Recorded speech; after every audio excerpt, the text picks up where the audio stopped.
Hello, Radhe Radhe, Ram Ram सभी के लिए। देखिए, अभी हमने जो एक वीडियो बनाई थी जिसमें टैबलेट और स्मार्टफ़ोन वितरण के बारे में बात कही गई थी कि आपसे कहा था हमने कि आप अपने कॉलेज में फ़ोन करके कहो कि सर आप हमारा ही फॉर्म भर दें, ठीक है, या फिर आप स्वयं कॉलेज जाकर एक बार कहें, ठीक है, क्योंकि 12 तारीख लास्ट डेट है उसकी। तो कुछ बच्चों को ये जानना है कि वो टैबलेट या स्मार्टफ़ोन किस किस को मिलेगा। तो आप इस वीडियो में पूरी जानकारी रख पाएंगे कि किस किस को मिलेगा, ठीक है, आप उसके लिए एलिजिबल हैं या नहीं हैं, ठीक है। तो आप पूरा वीडियो सुनना लास्ट तक, तभी आपको पता चलेगा कि टैबलेट ये स्मार्टफ़ोन किस किस को मिलेगा और किसको नहीं मिलेगा। अब बीएड वाले बच्चे अधिकतर पूछ रहे हैं कि किस किस को मिलेगा मैम, हमको मिलेगा या नहीं मिलेगा। तो आप इसमें एक बार देख लीजिए और क्लियरली मेंशन दे रखा है, लिख रखा है कि किस किस को मिलना है यहाँ पर, ठीक है। यहाँ पर हम डिजिट शक्ति पोर्टल पर हैं, यहाँ देखिए, यहाँ सारी बातें दे रखी हैं कि क्या है ये योजना, क्या है, कैसे चली है, देख लीजिए। भारत सरकार की डिजिटल इंडिया पहल के तहत विगत कुछ वर्षों में विभिन्न स्तरों पर सेवाओं के प्रचलन को मैनुअल माध्यम से ऑनलाइन प्लेटफॉर्म पर आने में बृहद स्तर पर सफलता प्राप्त हुई है। ईज ऑफ डूइंग बिजनेस तथा ईज ऑफ लिविंग के तत्वावधान में अब शासन से अपेक्षित विभिन्न स्वीकृतियों, अनुमति तथा सेवाओं का लाभ ऑनलाइन ही प्राप्त करना आसान होगा। ये सारी चीज़ ऑनलाइन हो, आपकी पढ़ाई लिखाई ऑनलाइन हो और आप ऑनलाइन घर बैठे भी पढ़ सकें, इसलिए सरकार चाहती है कि आपके पास क्या हो, आपके पास स्मार्टफोन हो या कोई टैबलेट हो, इसलिए सरकार दे रही है। अब दे किस किस को रही है ये देखना, और कौन कौन से अभी किस किस जनपद के लिए निकली थी वो तो हमने आपको बताई दी थी इससे पिछली वीडियो में कि आगरा भी है, मैनपुरी भी है, उसमें है ना, 4 जनपद है टोटल, उनके लिए निकला है अभी। तो देखिए किस किस को मिलेगा ये देखिए। उत्तर प्रदेश को डिजिटल रूप से सक्रिय बनाने हेतु तथा उत्तर प्रदेश के युवाओं के तकनीकी सशक्तिकरण हेतु वर्तमान उत्तर प्रदेश ने सरकार ने प्रदेश के विभिन्न वर्गों के छात्रों को टैबलेट स्मार्टफोन वितरण करने का निर्णय लिया है। इस योजना के तहत अब देखो कौन कौन है इसमें, उच्चतर शिक्षण संस्थाओं, यानी कि आपका हाई स्कूल हो, इंटर हो, उन बच्चों को मिलेगा। और क्या है, स्नातक, आप बीए बीएससी बीकॉम कर रहे हों उनको मिलेगा। स्नातकोत्तर आप एमएससी एमकॉम या फिर एमएड कुछ भी कर रहे हो, स्नातक में भी आप बीए बीएससी बीकॉम बीएड वगैरह जो भी कुछ कर रहे हो सबको मिलेगा। और इसमें डिप्लोमा कौशल विकास वाला और पैरा मेडिकल वालों को मिलेगा, नर्सिंग वालों को मिलेगा। अच्छा, आदि विभिन्न शिक्षण प्रशिक्षण कार्यक्रमों के अंदर अध्ययनरत छात्रों को, अध्ययनरत छात्रों का मतलब है जो अध्ययन में हैं, अभी जो भी अध्ययन कर रहे हैं, मतलब ये कि जैसे बीएड वाले बच्चे कुछ पूछ रहे थे कि मैम हमें भी मिलेगा, तो देखो किस किस को मिलेगा।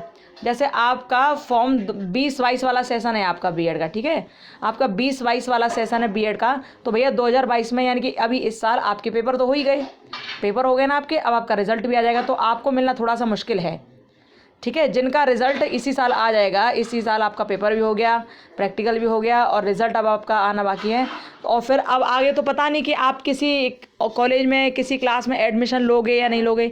तो सरकार क्या कर रही है, उन बच्चों को मुश्किल ही देगी जिनका इस साल 2022 में जिनका रिजल्ट क्लियर हो गया है और जो आगे की पढ़ाई नहीं भी करेंगे तो उनको मुश्किल ही देगी, ठीक है।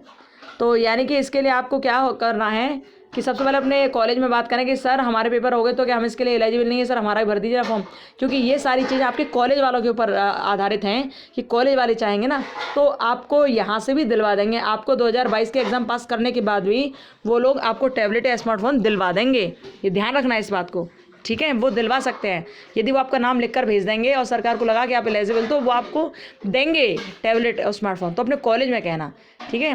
वैसे जहाँ तक है कि ये उन्हीं बच्चों को मिलेगा जो अभी अध्ययनरत हैं, जैसे कि 2020-22 वाला सेशन तो हो गया ख़त्म, ठीक है, आपके एग्जाम हो गए, प्रैक्टिकल हो गए, लेकिन जो बच्चे 21-23 वाले हैं, जिनका सेशन 21-23 है, 21-23, उन बच्चों को मिलेगा ही मिलेगा, ठीक है। जिनका सेशन 21-23 है बीएड वालों का, उनको मिलेगा ही मिलेगा।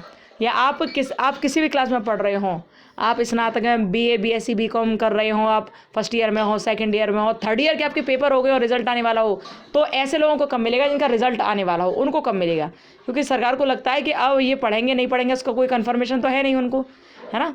तो उन लोगों को मिलेगा ये जो अध्ययनरत हैं, जिनका अध्ययन चल रहा है, ओके। और जैसे कि हमने आपको भी बताया कि आपके कॉलेज के ऊपर है, आपके टीचर के ऊपर है। यदि आपके टीचर नाम लिखकर भेज देंगे आपका, तो आपको भी मिलने के पूरे चांसेस हैं। अरे पिछली साल कुछ कॉलेज वालों ने इतना अच्छा किया था कि अपने जो बीएड सेकेंड ईयर कर चुके बच्चे हैं ना, उनका रिजल्ट बिल्कुल आ ही चुका था, उन तक के नाम लिख कर भेज दिए थे, और उनको भी ये टैबलेट और स्मार्टफोन मिले थे। तो आपके कॉलेज वालों के ऊपर डिपेंड करता है, वो चाहें तो आपका नाम लिख कर भेज सकते हैं, और जिससे आपको भी टैबलेट और स्मार्टफोन मिलने के पूरे चांसेस हैं। ठीक है, ध्यान रखिएगा। तो आप अपने कॉलेज में बात कीजिएगा, जो भी सेकेंड ईयर वाले हैं जिनका एग्ज़ाम हो गया और प्रैक्टिकल हो गया है और उनका रिजल्ट आने वाला, वो अपने कॉलेज में कहना सर हमारा भी नाम लिख के भेज दीजिए। ठीक है, ऐसा करना। तो वो लोग नाम लेकर भेजेंगे तो आपको पूरे मिलने के चांसेस हैं, टेंशन मत लेना। लेकिन ये मुख्य रूप से उन्हें मिलेगा जो अध्ययनरत छात्र है, जिनका अध्ययन अभी चल रहा है।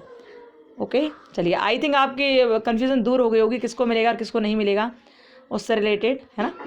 तो फिर भी कोई बात नहीं समझ आई तो पूछ लेना। ओके, तो ध्यान रखना, हम दोबारा कह रहे एक बार, बीएड वाले विद्यार्थी जिनका 2020-22 सेशन था, और या फिर आपका 20-22 सेशन के अलावा भी आपका ये था कि आपका री एग्ज़ाम हुआ है, या आप एक्स स्टूडेंट हैं, ठीक है, री एग्ज़ाम हुआ या एक्स स्टूडेंट हैं आप, तो सेकेंड ईयर वालों को मिलना थोड़ा इसीलिए कठिन है क्योंकि उनका तो रिजल्ट अब आने वाला, तो उनको मिलना थोड़ा सा कठिन है। लेकिन आप अपने कॉलेज में जाएँ और सर से कहें कि सर प्लीज़ मेरा फॉर्म भर दीजिए, और जब सर भर देंगे ना तो आपको मिल जाएगा। ठीक है, अब ये टीचर के ऊपर वो क्या करते हैं क्या नहीं करते, लेकिन आपको मिल जाएगा यदि उनकी तरफ से फॉर्म पहुंचा दिया गया तो, जहां तक है। ठीक है, तो आपको कहना ये पड़ेगा। चलिए, और कोई बात हो तो कमेंट बॉक्स में कमेंट करना, कुछ भी पूछना हो कहना हो तो। ठीक है, चलिए फिर मिलेंगे, bye, Radhe Radhe, Ram Ram, bye bye.